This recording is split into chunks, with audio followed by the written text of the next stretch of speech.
Hello students, welcome back to our channel GJU chemistry. आज हम study करेंगे resonance, जो कि केमिकल बॉन्डिंग यूनिट का एक बहुत ही इम्पॉर्टेंट टॉपिक है। ऑनेस्टली, जब स्टूडेंट्स फर्स्ट टाइम रेजोनेंस पढ़ते हैं ना, तो ऑलमोस्ट सबको लगता है ये चैप्टर इतना कंफ्यूजिंग क्यों है। बट ट्रस्ट मी, अगर आज का लेक्चर ध्यान से देख लिया तो रेजोनेंस तुम्हारा फेवरेट टॉपिक बन जाएगा। बिकॉज हम इसे रटेंगे नहीं, कॉन्सेप्ट के साथ समझेंगे, और लेक्चर के एंड तक तुम्हें ये क्वेश्चंस का आंसर ज़रूर आना चाहिए। क्वेश्चन 1, रेजोनेंस क्या होता है। क्वेश्चन 2, एक मॉलिक्यूल के मल्टीपल लुईस स्ट्रक्चर्स क्यों बनते हैं। क्वेश्चन 3, कैनोनिकल स्ट्रक्चर और रेजोनेंस हाइब्रिड में डिफरेंस क्या होता है। क्वेश्चन 4, और रेजोनेंस मॉलिक्यूल को स्टेबल कैसे बनाता है। So without wasting your time, let's get started. Can every molecule be represented by only one Lewis structure? Think about it. अगर तुम्हारा आंसर यस है तो कोई प्रॉब्लम नहीं है। मैक्सिमम स्टूडेंट्स पहले यही सोचते हैं, लेकिन एक्चुअल आंसर है नो। हर मॉलिक्यूल को सिर्फ एक लुईस स्ट्रक्चर से एक्सप्लेन नहीं किया जा सकता। कुछ मॉलिक्यूल्स ऐसे होते हैं जिनमें एक Lewis structure complete picture show ही नहीं करता। तो फिर हम क्या करते हैं, हम उस मॉलिक्यूल के 2 या उससे ज़्यादा लुईस स्ट्रक्चर्स बनाते हैं, और इसी कॉन्सेप्ट को बोलते हैं रेजोनेंस। सिंपल है। अगर कहीं भी कोई भी कंफ्यूजन हो तो let me know in comment section. अब रेजोनेंस को और इजी लैंग्वेज में समझते हैं। सपोज तुम्हारे पास एक मॉलिक्यूल है, तुमने उसका एक लुईस स्ट्रक्चर ड्रॉ किया। अब तुम देखते हो कि ये स्ट्रक्चर मॉलिक्यूल को प्रॉपर्ली एक्सप्लेन ही नहीं कर रहा, तो तुम क्या करोगे, एक और लुईस स्ट्रक्चर बनाओगे, फिर शायद एक और, मतलब one molecule but multiple Lewis structure. Resonance. अब एक लाइन याद रखना, एग्जाम के लिए इम्पॉर्टेंट है। जब एक मॉलिक्यूल को एक्सप्लेन करने के लिए एक से ज़्यादा लुईस स्ट्रक्चर की ज़रूरत पड़े, उस फिनोमेनन को रेजोनेंस कहते हैं। अब यहाँ 2 नए वर्ड्स आए हैं, कैनोनिकल स्ट्रक्चर और रेजोनेंस हाइब्रिड। कैनोनिकल स्ट्रक्चर्स मतलब ये जो डिफरेंट लुईस स्ट्रक्चर्स हम ड्रॉ करते हैं, और रेजोनेंस हाइब्रिड ये एक्चुअल मॉलिक्यूल होता है। नेचर में कैनोनिकल स्ट्रक्चर्स अलग अलग एग्जिस्ट नहीं करते, सिर्फ रेजोनेंस हाइब्रिड एग्जिस्ट करता है। इसको अभी याद मत करो, नेक्स्ट स्लाइड में कार्बोनेट आयन की हेल्प के साथ ये कॉन्सेप्ट ऑटोमेटिकली आपको क्लियर हो जाएगा। Resonance in carbonate ion. अब रेजोनेंस को सिर्फ डेफिनेशन से नहीं, एक एग्जाम्पल की हेल्प से समझते हैं, और रेजोनेंस का सबसे फेमस एग्जाम्पल है कार्बोनेट आयन। स्क्रीन पर जो स्ट्रक्चर्स दिख रहे हैं उन्हें ध्यान से देखिए। सबसे पहले एक चीज़ नोटिस करिए, हर स्ट्रक्चर में कार्बन एटम सेम है, 3 ऑक्सीजन एटम्स भी सेम पोजीशन पर हैं, लेकिन एक चीज़ चेंज हो रही है। Can you see that? Double bond. पहले स्ट्रक्चर में डबल बॉन्ड फर्स्ट ऑक्सीजन के साथ है, सेकंड स्ट्रक्चर में डबल बॉन्ड सेकंड ऑक्सीजन के साथ आ गया, और थर्ड स्ट्रक्चर में डबल बॉन्ड थर्ड ऑक्सीजन के साथ। अब एक क्वेश्चन, क्या कार्बन और ऑक्सीजन एटम्स अपनी पोजीशन चेंज कर रहे हैं? तो आंसर है नो। एटम्स बिल्कुल सेम प्लेस पर हैं, सिर्फ इलेक्ट्रॉन्स की अरेंजमेंट चेंज हो रही है। इसी वजह से हम 3 डिफरेंट लुईस स्ट्रक्चर्स ड्रॉ कर पा रहे हैं, और इन तीनों स्ट्रक्चर्स को हम बोलते हैं कैनोनिकल स्ट्रक्चर्स या रेजोनेंस स्ट्रक्चर्स। अब एक बहुत इंपॉर्टेंट क्वेश्चन, क्या इनमें से कोई एक स्ट्रक्चर एक्चुअल कार्बोनेट आयन है? तो इसका आंसर है नो। ये तीनों सिर्फ रिप्रेजेंटेशन है, एक्चुअल कार्बोनेट आयन इनमें से कोई भी एक स्ट्रक्चर नहीं है। एक्चुअल मॉलिक्यूल इन तीनों का कॉम्बिनेशन है, जिसे हम बोलते हैं रेजोनेंस हाइब्रिड। अब एक और इंटरेस्टिंग बात, अगर पहला स्ट्रक्चर ही रियल होता तो एक कार्बन ऑक्सीजन बॉन्ड डबल होता और बाकी 2 सिंगल होते, और अगर ऐसा होता तो उनकी बॉन्ड लेंथ भी डिफरेंट होनी चाहिए थी। लेकिन एक्सपेरिमेंट्स हमें क्या बताते हैं? एक्सपेरिमेंट्स के अकॉर्डिंग कार्बोनेट आयन में तीनों कार्बन ऑक्सीजन बॉन्ड की लेंथ एग्जैक्टली सेम होती है। मतलब नेचर में कोई एक डबल बॉन्ड परमानेंटली नहीं है। डबल बॉन्ड कैरेक्टर तीनों ऑक्सीजन एटम्स में इक्वली डिस्ट्रीब्यूट हो जाते हैं। इसी प्रोसेस को हम बोलते हैं इलेक्ट्रॉन डिलोकलाइजेशन। अब स्लाइड के पॉइंट को देखते हैं। First point, 3 equivalent canonical structures are possible, मतलब कार्बोनेट आयन के 3 वैलिड लुईस स्ट्रक्चर्स बन सकते हैं। Second point, the negative charge is delocalised over all 3 oxygen atom, मतलब नेगेटिव चार्ज किसी एक ऑक्सीजन पर परमानेंटली नहीं रहता, वो इफेक्टिवली तीनों ऑक्सीजन एटम्स में स्प्रेड हो जाता है। Third point, all 3 carbon oxygen bond length are identical. ये एक्सपेरिमेंटल फैक्ट है और एग्जाम में बहुत बार पूछा जाता है। Fourth point, bond order of each carbon oxygen bond is 1.33। ये ना सिंगल बॉन्ड है ना प्योर डबल बॉन्ड है, ये दोनों के बीच का बॉन्ड है, इसलिए इसका बॉन्ड ऑर्डर 1.33 होता है। और last point, due to resonance carbonate ion becomes more stable, यानी अगर रेजोनेंस ना होता तो कार्बोनेट आयन इतना स्टेबल नहीं होता। सो स्टूडेंट्स, इस स्लाइड से सिर्फ 2 बातें याद रखनी है। Carbonate ion has 3 equivalent canonical structures और the actual molecule is the resonance hybrid, not any one canonical structure. ये 2 पॉइंट्स अगर समझ आ गए तो रेजोनेंस का 50% चैप्टर ऑलरेडी कंप्लीट हो गया।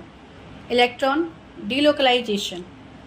अभी हमने कार्बोनेट आयन के 3 स्ट्रक्चर्स देखे। अब एक बहुत इंपॉर्टेंट क्वेश्चन है, एक्चुअली मूव क्या करता है, एटम्स या इलेक्ट्रॉन्स? बहुत स्टूडेंट्स यही गलती करते हैं, उन्हें लगता है कि रेजोनेंस में एटम्स अपनी जगह चेंज करते हैं, but the answer is no. Atoms never move during resonance. और सिर्फ एटम्स ही नहीं, सिग्मा बॉन्ड्स भी मूव नहीं करते। एक लाइन याद रखना, the framework of the molecule always remains the same. मतलब मॉलिक्यूल का बेसिक स्ट्रक्चर बिल्कुल सेम रहता है, तो फिर मूव क्या करता है? ओनली पाई इलेक्ट्रॉन्स या लोन पेयर इलेक्ट्रॉन्स। ये इलेक्ट्रॉन्स एक एटम से दूसरे एटम की तरफ शिफ्ट हो सकते हैं और इसी मूवमेंट को हम बोलते हैं इलेक्ट्रॉन डीलोकलाइजेशन। अब डीलोकलाइजेशन वर्ड थोड़ा डिफिकल्ट लग सकता है, लेकिन इसका मीनिंग बहुत सिंपल है। Delocalization means electrons are not fixed at one place. मतलब इलेक्ट्रॉन सिर्फ एक एटम के पास कन्फाइंड नहीं रहते, वो 2 या 2 से ज़्यादा एटम्स के बीच स्प्रेड हो जाते हैं। इसी स्प्रेडिंग को हम इलेक्ट्रॉन्स डीलोकलाइजेशन बोलते हैं। अब कार्बोनेट आयन का एग्जाम्पल देखते हैं। कार्बन और 3 ऑक्सीजन एटम्स क्या अपनी पोजीशन चेंज कर रहे हैं? नो, सब अपनी जगह पर ही हैं, लेकिन जो पाई इलेक्ट्रॉन्स हैं वो एक कार्बन ऑक्सीजन बॉन्ड से दूसरे कार्बन ऑक्सीजन बॉन्ड की तरफ शिफ्ट हो रहे हैं। इसी वजह से एक्चुअल मॉलिक्यूल में तीनों कार्बन ऑक्सीजन बॉन्ड इक्वल हो जाते हैं। अब एक exam point, only pi electrons and lone pairs electrons participate in resonance. Sigma bonds कभी पार्टिसिपेट नहीं करते। क्यों? बिकॉज सिग्मा बॉन्ड्स मॉलिक्यूल्स का स्केलेटन बनाते हैं और रेजोनेंस में स्केलेटन कभी चेंज नहीं होता। सो स्टूडेंट्स, एक मेमोरी ट्रिक याद रखना, atoms stay, sigma bonds stay, only pi electrons move. बस अगर ये लाइन याद रख ली तो रेजोनेंस का सबसे इम्पॉर्टेंट कॉन्सेप्ट क्लियर हो जाएगा। Characteristics of resonance. अब तक हमने रेजोनेंस का बेसिक कॉन्सेप्ट समझ लिया। अब देखते हैं रेजोनेंस की इम्पॉर्टेंट कैरेक्टरिस्टिक्स होती क्या हैं। ये पॉइंट्स थ्योरी के लिए भी इम्पॉर्टेंट होते हैं और एग्जाम्स में भी डायरेक्टली पूछे जाते हैं। Let's understand them one by one. सबसे पहला पॉइंट है मल्टीपल लुईस स्ट्रक्चर। इसका मतलब होता है कुछ मॉलिक्यूल्स को सिर्फ एक लुईस स्ट्रक्चर से एक्सप्लेन नहीं किया जा सकता, उनके लिए हमें 2 या उससे ज़्यादा वैलिड लुईस स्ट्रक्चर्स ड्रॉ करने पड़ते हैं। जैसे कार्बोनेट आयन, उसके 3 वैलिड लुईस स्ट्रक्चर्स हैं, इसी वजह से उसमें रेजोनेंस होता है। Second point, same positions of atom. ये बहुत इंपॉर्टेंट है। रेजोनेंस के टाइम एटम्स कभी अपनी पोजीशन चेंज नहीं करते। कार्बन वहीं रहेगा, ऑक्सीजन भी वहीं रहेगी, मतलब मॉलिक्यूल का स्ट्रक्चर सेम रहता है, सिर्फ इलेक्ट्रॉन्स की अरेंजमेंट चेंज होती है।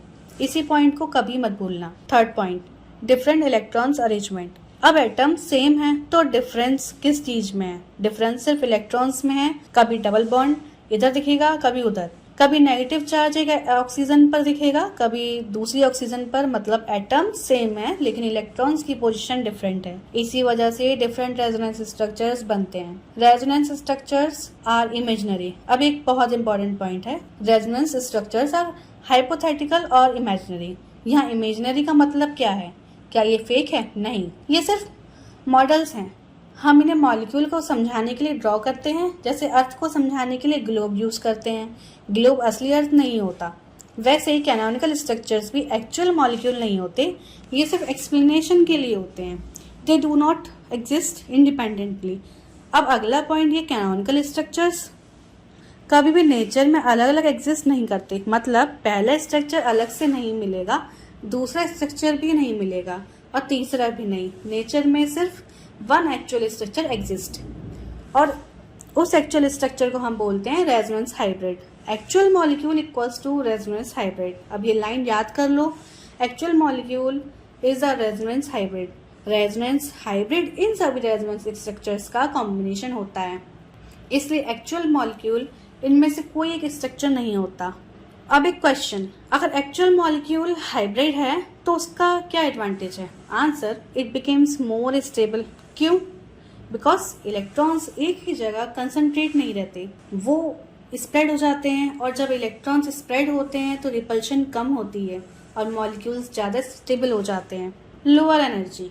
केमिस्ट्री का एक सिंपल रूल याद रखो, lower the energy higher the stability और higher the energy lower the stability.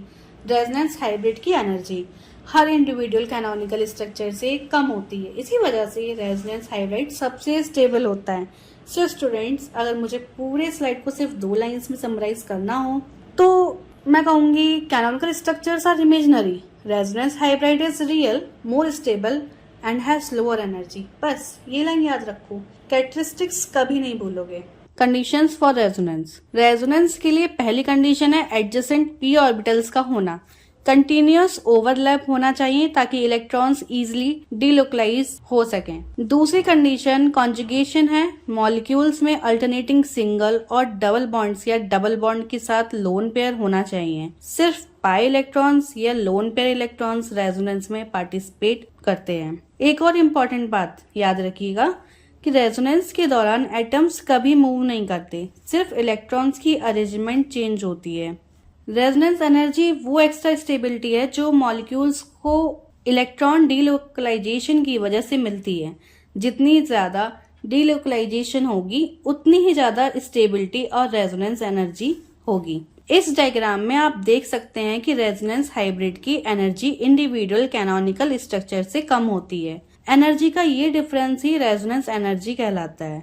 Resonance के कॉमन एग्जांपल्स होते हैं benzene, carbonate ion, nitrate ion, ozone and carboxylate ion. इन सभी में इलेक्ट्रॉन्स डिलोकलाइज्ड होते हैं, जिस वजह से ये मॉलिक्यूल्स ज्यादा स्टेबल होते हैं।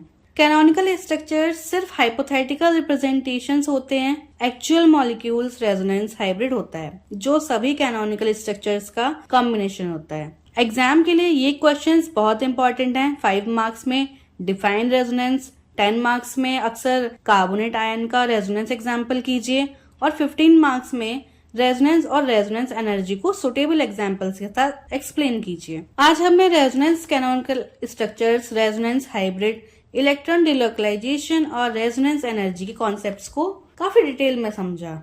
अगले लेक्चर में हम formal charge and it's applications discuss करेंगे, इसलिए नेक्स्ट वीडियो जरूर देखिएगा। Thank you everyone for watching. अगर लेक्चर हेल्पफुल लगा हो तो लाइक और शेयर जरूर कीजिए। अगर कोई डाउट हो तो कमेंट सेक्शन में आप पूछ सकते हैं। नोट्स आपको वेबसाइट पर अवेलेबल हैं। Thank you for watching.